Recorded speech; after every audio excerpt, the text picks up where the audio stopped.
பகவத்கீதையில் 2வது சாப்டரில் 45வது ஸ்லோகம். த்ரைகுண்ய விஷயா வேதா நிஸ்த்ரைகுண்யோ பவார்ஜுன நிர்த்வந்த்வோ நித்யசத்வஸ்தோ நிர்யோகக்ஷேம ஆத்மவான். இப்போ இதுக்குள்ள அர்த்தத்தை பார்க்கலாம். வேதத்தில் முக்குணங்களுக்கும் யாகம் செய்ய வழி சொல்லியிருக்கே, பின்ன ஏன் அது நம்ம தாழ்ந்த பலன் என்றும் ஆசை வைக்கக்கூடாதுன்னு நீ சொல்கிறேன்னு அர்ஜுனனுக்கு ஒரு சந்தேகம். அதை கண்ணன்ட்ட கேட்குறான்.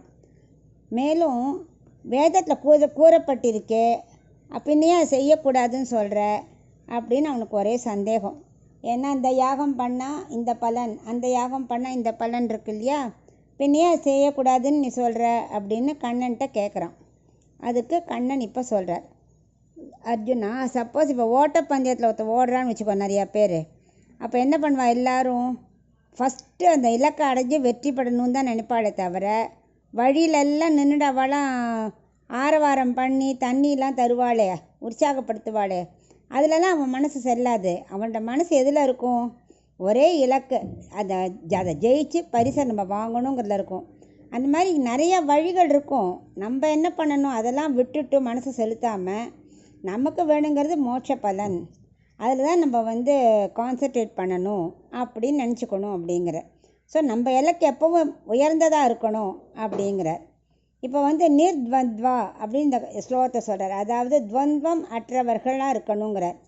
அதாவது சுகதுக்கம், வெற்றி தோல்வி, இன்பத்துமாலாம் முன்னாடி சொன்னால ரெட்டையா, அதிலெல்லாம் சமமாக நினைக்கணும்.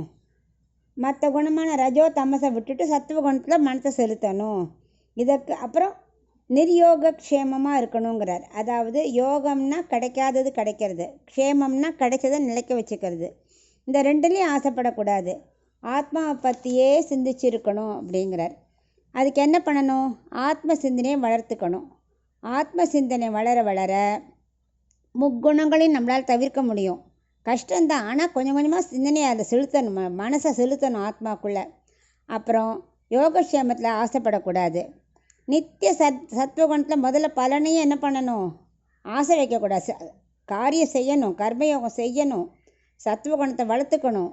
ஆனால் அதோட பலனை வச்சுக்கூடாது, நம்ம வச்சுக்கூடாது, பகவான்கிட்ட ஒப்படைச்சிடணும்.